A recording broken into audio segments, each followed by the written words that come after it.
Hello, good morning, student, and happy new year to all. I am Jagdish sir. લાસ્ટમાં આપણે જ્યારે મળ્યા ત્યારે ધંધા વ્યવસાયની આવકની વાત કરી કે આવકવેરા ધારા અંતર્ગત જે ધંધા વ્યવસાયનું જે આવકની ગણતરી કરદાતા માટે કરવામાં આવે છે એની અંદર આપણે એની સમજણ મેળવી અને ધંધા વ્યવસાયની અંદર જે બે પ્રકારના ટાઇટલ આવે છે ધંધો અને વ્યવસાય, તો એની કન્સેપ્ટ વિશે આપણે વાત કરી હતી.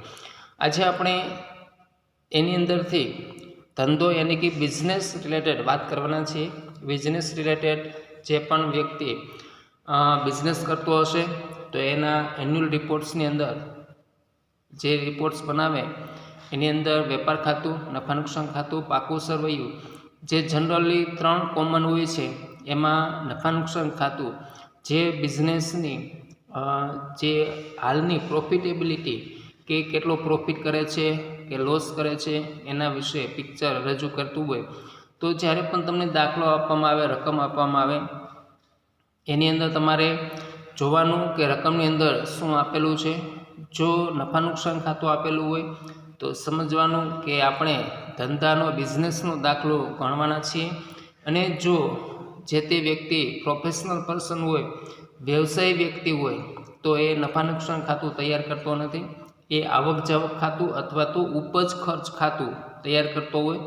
તો આવું જ્યારે તમને સ્ટેટમેન્ટ આપે તો સમજવાનું કે આપણે વ્યવસાયી વ્યક્તિનું કરપાત્ર આવકની ગણતરી કરીએ છીએ. તો આજે આપણે ધંધો યાની કે બિઝનેસમેન કઈ રીતે પોતાની ટેક્સેબિલિટી કરપાત્ર આવક નક્કી કરશે એનો આજે દાખલો ગણવાના છીએ. તો ધંધા વ્યવસાયની અંદર જે બિઝનેસમેન જે નફા નુકસાન ખાતું બતાવે છે એ નફા નુકસાન ખાતાની અંદર એ ઉધાર સાઈડ જે ખર્ચ બતાવે અને જમા સાઈડ જે આવક બતાવે છે, એના બેઝ ઉપર બિઝનેસનો નફો કેટલો હશે અથવા તો ખોટ કેટલી હશે એ જોવા મળે છે. વિદ્યાર્થી મિત્રો ખાસ બેઝિકલી થોડુંક સમજી લેજો કે બિઝનેસમેન જે નફા નુકસાન ખાતું બતાવે છે, ઓન પેપર રજૂ કરે છે, એ નફા નુકસાન ખાતાની અંદર ઘણી બધી બાબતો એવી હોય કે જે બિઝનેસ રિલેટેડ ન હોય, ધંધા રિલેટેડ ન હોય, અને છતાં પણ નફા નુકસાન ખાતામાં બતાવવામાં આવે છે. શા માટે? તો બિઝનેસમેનનો હેતુ એવો પણ હોય કે જે બિઝનેસનો નફો ખરેખર છે એનાથી ઓછો બતાવવાની ઘણીવાર ટ્રાય કરવામાં આવે છે. જો ઓછો નફો હશે તો શેરહોલ્ડરોને ડિવિડન્ડ ઓછું આપવું પડશે, ટેક્સ ઓછો ભરવો પડશે, વગેરે ઘણા બધા ફાયદા લેવા માટે બિઝનેસમેન બિઝનેસનો નફો નફા નુકસાન ખાતામાં ઓછો બતાવવાનો ટ્રાય કરે છે, પ્રયાસ કરે છે. એટલે નફા નુકસાન ખાતાની અંદર ઘણી બધી બાબતો જેવી કે કોઈપણ પ્રકારનું અનામત હોય, કોઈપણ પ્રકારની જોગવાઈ હોય, કોઈપણ પ્રકારનું ફંડ ઊભું કરેલું હોય, ઘસારો હોય, તો આ બધી બાબતો જે બિઝનેસની અંદર ખરેખર એવી કોઈ જોગવાઈ કરવામાં આવી નથી કે બિઝનેસમેને અનામત ઊભું કરવું, પરંતુ ઇન ફ્યુચર સિક્યુરિટી માટે ભવિષ્યમાં આવનાર આકસ્મિક કોઈ નુકસાન થાય તો એની સામે ટકી રહેવા માટે બિઝનેસમેન અનામત અને જોગવાઈ ઊભી કરે છે, ફંડ ઊભું કરે છે. તો ઇન્કમટેક્સની અંદર આવી કોઈ બાબતોનો ઉલ્લેખ કરવામાં આવેલ નથી. એટલે બિઝનેસમેને જે પણ અનામત કે ફંડ ઊભું કરેલો હશે એ ખરેખર કરવેરા ગણતી વખતે એને કાઉન્ટ કરવામાં આવે છે અને નફામાં ઉમેરવામાં આવે છે. ત્યારબાદ અમુક ખર્ચ એવા હશે કે જે બિઝનેસમેનના પોતાના હશે, પર્સનલ હશે. તો આવા જેટલા ખર્ચ એણે બિઝનેસના નફા નુકસાન ખાતામાં બતાવેલો હશે તો એને પણ કરપાત્ર ગણવામાં આવશે અને નફા નુકસાન ખાતામાં ઉમેરવામાં આવશે. તો આ રીતે ખાસ આપણે આજે જે જોવાના છીએ કે નફા નુકસાન ખાતું આપેલું હોય તો દાખલાની શરૂઆત કઈ રીતે કરવી અને જે કરપાત્ર આવક નફા નુકસાન ખાતામાં બતાવેલી છે એ ખરેખર ઇન્કમટેક્સના રૂલ્સ પ્રમાણે કેટલી થશે તેની વાત કરવાના છે. તો અહીંયા આપણી પાસે રકમ છે, એ રકમની અંદર બિઝનેસમેન જે હાર્દિક તલાટી છે એનું નફા નુકસાન ખાતું આપેલું છે અને નફા નુકસાન ખાતાની અંદર જે બાબતોનો વાત કરવામાં આવી છે તો નફા નુકસાન ખાતાની અંદર જે છેલ્લે નફા નુકસાન ખાતું બંધ કરે એટલે ચોખ્ખો નફો આવે તો ચોખ્ખા નફાથી આપણે દાખલાની શરૂઆત કરશું। ચોખ્ખા નફાના આ રીતે આપણે પત્રક બનાવશું। શ્રી હાર્દિક ધંધા વ્યવસાયની કરપાત્ર આવકનું પત્રક, એક બાજુ આંકડાની વર્ષ, પાછલું વર્ષ, વિગત, રકમ રૂપિયા અને કુલ રકમ રૂપિયા, એટલે કે 3 કોલમનું સ્ટેટમેન્ટ બનશે। હવે દાખલાની શરૂઆત ક્યાંથી કરવાની છે કે નફા નુકસાન ખાતું છે તો ચોખ્ખો નફો અથવા ચોખ્ખી ખોટ આપેલી હશે એની ઉપર આપણે પ્રોસેસ કરવાના છીએ। ખાસ આથી આપણે દાખલાની શરૂઆત કરશું ચોખ્ખા નફો અથવા તો ખોટથી। ઓકે, હવે એની અંદર જે પ્લસ અને માઇનસ કરવાના થશે તો એ પ્લસ માઇનસ કરવા માટે આપણે જે નફા નુકસાન ખાતું છે એને આપણે વાત કરશું। તો પહેલી વાત કરશું, પહેલાં બાદ કરશું। બાદ શું કરશું? અન્ય આવક જે નફા નુકસાન ખાતામાં જમા કરેલી હોય। પહેલું ટાઇટલ આવશે અન્ય આવક નનું ખાતે, જે નનું ખાતે જમા છે। ઓકે, અન્ય આવક કઈ કે ધંધા સિવાયની કોઈ પણ આવક હોય અને નફા નુકસાન ખાતામાં એને બતાવવામાં આવી હોય તો એ અન્ય આવક ગણાય અને અન્ય આવકને આપણે જમા કરશું। ઓકે, એટલે કે બાદ કરશું। બીજું ટાઇટલ છે ઉમેરો, એટલે કે પ્લસ કરશું। પ્લસ શું કરશું? મજરે ન મળે તેવા ખર્ચ અથવા બાદ ન મળે તેવા ખર્ચ।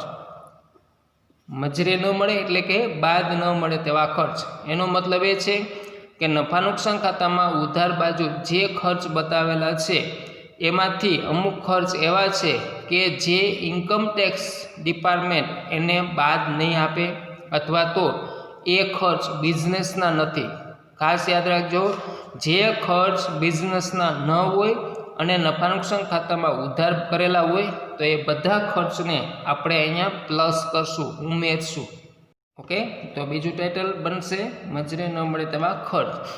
હવે આ સિવાયનું ટાઇટલ કે જે તમને હવાલા સ્વરૂપે આપવામાં આવશે કે હવાલાની અંદર જે વાત કરવામાં આવી હોય કે અમુક વિગત એવી હોય કે તમે 31 માર્ચ 31/3ના રોજ એન્યુઅલ રિપોર્ટ્સ, એન્યુઅલ અકાઉન્ટ્સ તૈયાર કરી લીધું હોય, નફા નુકસાન ખાતું તૈયાર કરી લીધું હોય, ત્યાર પછી તમને ખ્યાલ આવે કે અમુક ઘસારો જે છે એ નફા નુકસાન ખાતામાં ઉધાર કરવાનો રહી ગયો છે અથવા જે ઉધાર કરેલો છે એનાથી વધારે તમને મજરે મળવા પાત્ર છે, તો એવી કંઈ બાબતો હશે તો આપણે નફા નુકસાન ખાતામાં અથવા તો નફામાંથી એને બાદ આપશું। ઓકે, તો અત્યારે આપણે ખાસ 2 વિગત યાદ રાખવાની છે, અન્ય આવક જે નફા નુકસાન ખાતામાં જમા છે અને ખર્ચ જે નફા નુકસાન ખાતામાં ઉધાર કરેલા છે અને ઇન્કમટેક્સ એને માન્ય રાખતા નથી એવા ખર્ચ। તો આ 2 બાબતોની વાત કરશું। હવે આપણે નફા નુકસાન ખાતામાં ઉધાર સાઈડથી શરૂઆત કરશું, પરંતુ પહેલાં વધારાની માહિતી જેટલી છે હવાલા જેને કહી શકાય ત્યાંથી દાખલાની શરૂઆત કરશું। તો હવાલાની અંદર વાત કરી છે વીમા પ્રીમિયમમાં 3000 તબીબી વીમા પ્રીમિયમ તથા 2000 જીવન વીમા પ્રીમિયમના છે। તો એનો મતલબ એ છે કે પોતાનું પર્સનલ કાંઈ પણ એલઆઈસી હોય કે કોઈ પણ ખર્ચ બિઝનેસમેનનો પર્સનલ હોય તો એને નફા નુકસાન ખાતામાં ઉધારી શકાય નહીં અને જો ઉધાર કરેલું હોય તો ફરી વખત એને પાછો નફામાં ઉમેરવાનો રહેશે। ઓકે, જે મજરે મળવા પાત્ર નથી। એટલે તો તબીબી વીમા પ્રીમિયમની અંદર એલઆઈસી પ્રીમિયમ કેટલું? તો કે તબીબી કેટલું છે? તબીબીના 3000 પ્લસ જીવનના 2000, ટોટલ કેટલા થશે? 5000। તો 5000 વીમા પ્રીમિયમ આપણે ઉમેરશું। ઓકે, એનો મતલબ બાકીનું વીમા પ્રીમિયમ શેનું હશે? બિઝનેસ। ત્યાર પછી બીજો પોઈન્ટ, ઘાલખાત પરત પૈકીની 75% રકમ 3 વર્ષ અગાઉ નામંજૂર કરેલ ઘાલખાત પૈકીની છે. તો ઘાલખાત ખરેખર કેટલી છે? તો ઘાલખાત જે પડેલી છે નફા નુકસાન ખાતાની અંદર ઘાલખાત પરત, તો ઘાલખાત પરત કેટલી છે? ટોટલ 16,000. હવે ઘાલખાત આપ સૌ જાણો છો કે બિઝનેસ કરતા હોય તો તમારે બાકીમાં અમુક વસ્તુ બિઝનેસની અંદર જે સેલિંગ થતું હોય એ ઉધાર સેલિંગ કરતા હોય તો અમુક અંશે એમાંથી અમુક નાણાં બિઝનેસને સમયસર ન મળે અને એને આપણે ઘાલખાત કહેતા હોય. તો ઘાલખાત આપણે માંડી વાળેલી એની અંદરથી 16,000 જે ઘાલખાત પરત થઈ, તો આપણે એવું સમજી લીધું કે બિઝનેસ ઇન્કમ ગણી શકાય, ધંધાની આવક છે. પણ ખરેખર આ ઘાલખાત પરત મેળવવાનો આપણો બિઝનેસ નથી. ઓકે, આપણે તો એવું સમજી લીધું કે ઘાલખાત એટલે ધંધાકીય નુકસાન. હવે એ નુકસાનમાંથી 16,000 આપણને પરત થાય છે, બિઝનેસમાં આવક થાય છે, તો બિઝનેસની આવક નથી. ઓકે, હવે ખાસ એમાં જોવાનું કે એમાંથી 75% રકમ, 75% રકમ એટલે કેટલી થશે? ઘાલખાત પરતમાં ટોટલ જે છે 16,000, 16,000ના 75% કરશું એટલે 12,000. તો 12,000 રકમ એવી છે કે અગાઉ નામંજૂર કરવામાં આવી હતી. તો એનો મતલબ એ છે કે 25% શું હોય? મંજૂર હોય. મંજૂર કોણ કરે? આઈટી ડિપાર્ટમેન્ટ્સ મંજૂર કરે. તો જો આઈટી ડિપાર્ટમેન્ટ્સ મંજૂર કરે તો એ માન્ય છે. જેટલી નામંજૂર કરે, આ છે નામંજૂર રકમ, તો એ આઈટી ડિપાર્ટમેન્ટ્સ નામંજૂર કરે તો માન્ય નથી. માન્ય ન હોય તો તમે આવક કહી શકો નહીં. તો અત્યારે જે તમે આવક બતાવેલી છે, નફામાં ઉમેરેલી છે, તો એને બાદ કરશું. અહીંયા લખશું ઘાલખાત પરત કેટલી રકમ? 75% નામંજૂર.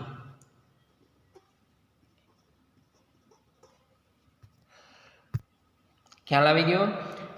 જો મંજૂર હોય એનો મતલબ એ છે કે ઇન્કમટેક્સ ડિપાર્ટમેન્ટે એને માન્યતા આપેલી છે, તો આપણે એને કોઈ પ્રશ્ન નથી. જો ઇન્કમટેક્સ ડિપાર્ટમેન્ટ નામંજૂર કરે તો એટલી આવક જે આપણે નફામાં ઉમેરેલી છે, જમા કરેલી છે, એને આપણે બાદ કરશું. એટલે બાદના કોલમની હેઠળ એનો આપણે વાત કરી. ત્યાર પછી ત્રીજો પોઈન્ટ, મોટરકારનો 1/3 વપરાશ અંગત હેતુ માટે થાય છે. 1/4/18ના રોજ મોટરકારની ઘસારા બાદ કિંમત 2,50,000 હતી. ઘસારાનો દર 15% છે. તો મોટરકારનો જેટલો ખર્ચ હશે, અહીંયા વાત કરવામાં આવી છે મોટરકાર, તો મોટરકારની અંદર 1/3 એટલે કે 50% વપરાશ અંગત છે. તો મોટરકારનો કોઈ પણ ખર્ચ હશે, પછી ઘસારો હોય કે કોઈ પણ ડીઝલનો ખર્ચ હશે, એમાંથી 50% જે અંગત છે એની સાથે ઇન્કમટેક્સને વિરોધ છે. એટલે કે જો ધંધાકીય હેતુ માટે મોટરકારનો વપરાશ થાય તો નફા નુકસાન ખાતામાં બતાવી શકાય. પણ મોટરકાર જો 100% ધંધા માટે વપરાશ થતો હોય તો માન્ય છે. પણ અહીંયા શું છે? 50% અંગત વપરાશ માટે છે. તો નફા નુકસાન ખાતામાં જોવાનું મોટરકારનો ખર્ચ છે કંઈ, તો મોટરકારનો ખર્ચ કેટલો છે?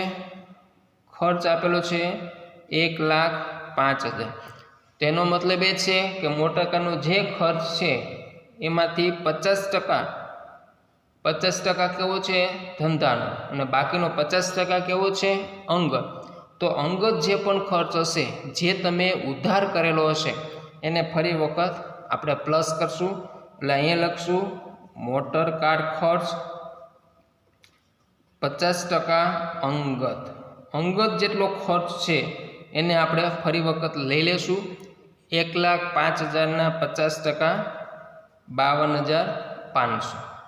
ઓકે, ધંધાનો ખર્ચ માન્ય છે, પણ પર્સનલ કાંઈ પણ ખર્ચ હોય તો તો તમે નફા નુકસાન ખાતામાં બતાવી શકો નહીં. જે બતાવેલું છે એની વિરુદ્ધ એન્ટ્રી કરવાની છે. જો બાદ કરેલું હોય તો એને પ્લસ કરશું, જો પ્લસ કરેલું હોય તો એને બાદ કરશું. ઓકે. હવે મોટરકારનો ઘસારાની પણ વાત કરી છે, તો મોટરકારનો ઘસારાની વાત કરશું. તો ટોટલ જે ખર્ચ છે એમાં પહેલાં ઘસારો કાઉન્ટ કરશું. તો ઘસારો કેટલો થશે? તો મોટરકારની કિંમત ઉપરથી ઘસારો નક્કી કરશું. તો 2,50,000ની કિંમત છે, એના 15% એટલે કે પહેલાં ઘસારો અલગ કરશું, અને જે ઘસારો છે એમાંથી 50% જે અંગત છે એટલો ઘસારો જો બાદ કરેલો છે તો પ્લસ કરશું, પ્લસ કરેલો છે તો બાદ કરશું. ઓકે. હવે નફા નુકસાન ખાતામાં જોવાનું, મોટરકારનો ઘસારો ઉધાર કરેલો છે, કારણ કે ઘસારો હંમેશા ખર્ચ હોય અને ખર્ચ ઉધાર હોય. તો નફા નુકસાન ખાતામાં મોટરકારનો ઘસારો ઉધાર કરેલો નથી. એનો મતલબ એ છે કે હવે અંગતનો કોઈ પ્રશ્ન નથી, પરંતુ જે ખર્ચ થાય છે, માનો કે 2,50,000ના 15% કરશું એટલે 1 વર્ષનો ખર્ચ કેટલો થશે? 37,500. હવે 37,500 ઘસારો જે થયો એમાંથી જેટલો બિઝનેસનો હશે એ માન્ય છે, અંગત સાથે કોઈ સંબંધ નથી, કારણ કે નફા નુકસાન ખાતામાં આપણે બતાવેલો નથી. અગાઉનો જો ખર્ચ કેવો હતો કે ટોટલ જે ખર્ચ નફા નુકસાન ખાતામાં ઉધાર કરેલો હતો એમાંથી અંગત ખર્ચ બાદ કર્યો. શા માટે? કે પર્સનલ છે એટલે બિઝનેસનો છે તો એ રહેવા દીધો. ખ્યાલ આવી ગયો? બિઝનેસનો ખર્ચ ઇન્કમ ટેક્સમાં માન્ય રહેશે, તો બિઝનેસનો ખર્ચ આપણે રહેવા દીધો, બાકીનો ખર્ચ આપણે પાછો લઈ લેશું અને નફામાં ઉમેરો કર્યો. હવે અહીંયા વાત શું થઈ કે આ ઘસારો ક્યાંય બતાવેલો નથી, તો આમાંથી 50% ધંધાકીય ખર્ચો છે, 50% ઘસારો કેવો છે? બિઝનેસનો. તો જેટલો બિઝનેસનો એક ખર્ચ હશે એને આપણે બાદ કરી શકું. તો ટોટલ કેટલો ખર્ચ થશે? 18,750. તો અહીંયા બાદ કરશું, નવી કોલમ ઉમેરીને અહીંયા લખશું નફા નુકસાન ખાતે ઉધાર નહીં કરેલ ખર્ચ. અમુક ખર્ચ એવા છે કે નફા નુકસાન ખાતામાં તમે ક્યાંય બતાવેલો નથી અને પછી ઇન્કમ ટેક્સમાંથી તમને એ ખર્ચ બાદ મળે અથવા માન્ય રહે તો તમે અહીંયા બાદ કરી શકો. એમાં લખશું મોટર કાર ઘસારો કેટલો છે? 50%, પણ કેવો? ધંધાનો. જેટલો ધંધાનો ખર્ચ હશે એટલો તમને બાદ મળશે. તો 50% લેખે 18,750 જે બાદ કરવાનું થશે ત્યારે આપણે બાદ કરશું. ઓકે. હવાલા બધા પૂરા થયા. હવે નફા નુકસાન ખાતામાં આવવાનું છે. નફા નુકસાન ખાતામાં એક એક વસ્તુને તમારે વેરીફાઈ કરવાની. જે વસ્તુ નફા નુકસાન ખાતામાં ઉધાર કરેલી હોય અને જો બિઝનેસની હોય તો માન્ય રહેશે, પરંતુ બિઝનેસ સિવાયની કાંઈ પણ વસ્તુ તમે નફા નુકસાન ખાતામાં ઉધાર કરેલી હોય તો તમામ વસ્તુને આપણે અહીંયા પ્લસ કરશું. ખ્યાલ આવી ગયો? નફા નુકસાન ખાતામાં ઉધાર કરેલી કોઈ પણ વસ્તુ હશે તો જો એ બિઝનેસ સિવાયની હોય તો તમામ વસ્તુને આપણે અહીંયા પ્લસમાં હેડિંગમાં બતાવશું. ઓકે.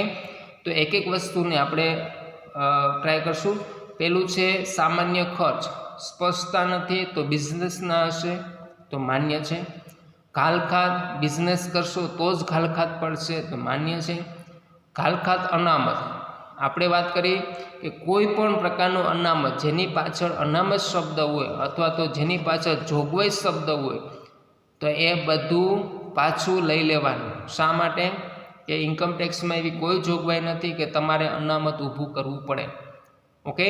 પરંતુ બિઝનેસમેન પોતાની સેફટી માટે અનામત ઊભું કરે છે, જોગવાઈ ઊભી કરે છે, તો બધું આપણે પાછું લઈ લેશું. પેલું છે ઘાલખાત અનામત કેટલું છે? 5,000. પછી આપ્યું છે કરવેરાની જોગવાઈ. કરવેરા જોગવાઈ કેટલી છે? 57,000. જેની પાછળ અનામત અને જોગવાઈ શબ્દ હોય એ બધી વસ્તુને તમારે પ્લસ કરવાની રહેશે. ઓકે, આગળ વધશું. આવકવેરો. તો આવકવેરો કોનો હોય? જેની આવક હોય એના ઉપર ટેક્સ હોય. ખાસ સમજો, આ જે આવકવેરો છે એ બિઝનેસનો નથી, એ કોઈ પણ ઇન્ડિવિજ્યુઅલ વ્યક્તિનો છે. બિઝનેસનો શું હોય? તો બિઝનેસ શું કામ કરે? તો સેલિંગનું કામ કરે.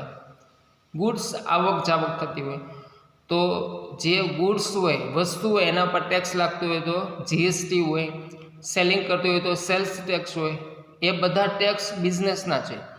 પણ આવકવેરો શબ્દ લગાડે, જ્યાં આવક લખવામાં આવે અને આવક ઉપર ટેક્સ વસૂલ કરવામાં આવે, તો આવકવેરો જે કોનો હોય? કોઈ પણ વ્યક્તિગત આવકનો હોય. તો પૂરેપૂરો આપણે અહીંયા લઈ લઈશું 1,85,000. ખ્યાલ આવી ગયો? ઇન્કમટેક્સ શબ્દ આવે તો સમજવાનું કે ઇન્કમટેક્સ એટલે કોનો હોય? બિઝનેસનો નથી, કોઈ પણ વ્યક્તિગત વસ્તુ છે. એટલા માટે આપણે આને પાછો લઈ લઈશું. આગળ વધશું. વીમા પ્રીમિયમ. તો વીમા પ્રીમિયમની અંદર હવાલો હતો અને હવાલાની અંદર જેટલું પર્સનલ હતું એટલું પાછું લઈ લીધું. બિઝનેસનું હતું એને માન્ય રાખવામાં આવેલ છે. મોટરકાર ખર્ચ. તો મોટરકાર ખર્ચની અંદર 50% જે અંગત હતા એટલા મોટરકાર ખર્ચને આપણે પાછા લઈ લીધા. સ્ટાફનો પગાર તો બિઝનેસનો જ હોય. માલ અને સેવા કર. ખ્યાલ આવી ગયો? ગુડ્સ એન્ડ સર્વિસ ટેક્સ તો બિઝનેસનો જ હોય, તો એને આપણે બિઝનેસનો ખર્ચ ગણશું.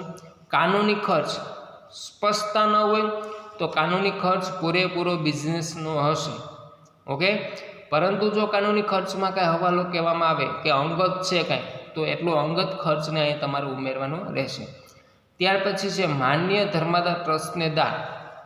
તમે કોઈ પણ ધર્માદાય ટ્રસ્ટને દાન આપો તો એનાથી બિઝનેસને કોઈ લેવા દેવા નથી. તો કોઈ પણ ધંધાકીય બિઝનેસમેન દાન આપે ધર્માદાય ટ્રસ્ટને દાન, તો દાનથી બિઝનેસને કોઈ લેવા દેવા નથી. એટલે એ જે ખર્ચ હશે એ બિઝનેસમેન પોતાની પ્રતિષ્ઠા વધારવા માટે દાન કરતો હોય તો એ પાછું લઈ લેશું અને ઉમેરશું. ઓકે, નફા નુકસાન ખાતામાં ઉધાર સાઈડ બધી બાબતોનો સમાવેશ થઈ ગયો. હવે જમા સાઈડ આવશું. કાચો નફો આવશે નહીં, વેપાર ખાતામાંથી આવેલું હોય. વટાવ અને કમિશન. વટાવ અને કમિશન બિઝનેસનો જ હોય, કારણ કે તમે વટાવ આપતા હોય, કમિશન આપતા હોય, અથવા તમને કમિશન મળતું હોય, વટાવ મળતો હોય, તો બધું બિઝનેસનું ગણાશે. ત્યાર પછી ભાડાની આવક. તો આપણે ભાડા માટે બિઝનેસ કરતા નથી, તો ભાડાની આવક જે છે પ્લસ કરેલ છે. જમા સાઈડ છે એટલો મતલબ એ છે પ્લસ કરેલ છે. તો ભાડાની આવકને આપણે લઈ લઈશું. શેની છે? મકાનની. આપણે બિઝનેસની વાત કરીએ છીએ તો ભાડાની આવક કેટલી છે? 27,000. 27,000ને અહીંયા આપણે બાદ કરશું. ત્યાર પછી છે પોસ્ટ ઓફિસ બચત ખાતાનો વ્યાજ. Post office saving bank account વ્યાજ આપણે કાંઈ પોસ્ટ ઓફિસમાં મૂકેલી હશે અને બિઝનેસની આવક નથી, કારણ કે બિઝનેસ સાથે કોઈ લેવા દેવા નથી, તો પાછું લઈ લઈશું. ઘાલખાત પરત. ઘાલખાત પરતની અંદર 75% જે નામંજૂર કરેલ હતી એને પણ આપણે પાછું લઈ લઈશું. ત્યાર પછી શેર વેચાણનો નફો. તો બિઝનેસને સાથે કોઈ લેવા દેવા નથી, તો શેર વેચાણનો નફો આપણે આમાં બાદ કરશું 75,000. છેલ્લી છે યંત્ર વેચાણનો નફો. હવે આપણો બિઝનેસ યંત્ર વેચવાનું નથી, પરંતુ બિઝનેસની અંદર આપણે જે યંત્ર ચલાવતા હોય એ યંત્રમાંથી અમુક યંત્ર જે જૂના થઈ જાય, આઉટડેટેડ થઈ જાય, તો અમુક વર્ષો પછી એનું આપણે વેચાણ કરીએ. વેચાણ કરતાં જો નફો થાય તો નફા નુકસાન ખાતામાં જો બતાવવામાં આવેલું હોય તો એ ધંધાનો નફો નથી, ધંધાની આવક નથી. એટલે યંત્ર વેચાણનો કાંઈ પણ નફો હોય આપણે બિઝનેસનો ગણી શકાય નહીં, એને આપણે બાદ કરશું. ઓકે, તમામ બાબતોનો સમાવેશ થઈ ગયો, તમામ વસ્તુ આવી ગઈ. આપણે જે ટાઇટલ મૂકેલા છે એ ટાઇટલને આપણે બહાર લઈ જઈશું અને ત્યાર પછી જે આન્સર આવશે એને આપણે કરપાત્ર ધંધાનો નફો એવું વાત કરશું. તો બધી બાબતોને આપણે 1 બાય 1 પ્લસ માઇનસ કરશું। તો આ રીતે ચોખ્ખા નફામાંથી પહેલું ટાઇટલ હતું બાદ કરતાં કેટલા બાદ કરવાનું થશે 1,18,000 બાદ કરતાં કેટલી રકમ આવશે 8,62,000। 8,62,000 આપણે પ્લસ કરશું। શું પ્લસ કરશું? મજૂરી ન મળે તેવા ખર્ચ, બાદ ન મળે તેવા ખર્ચ, ટોટલ આવશે 3,10,500।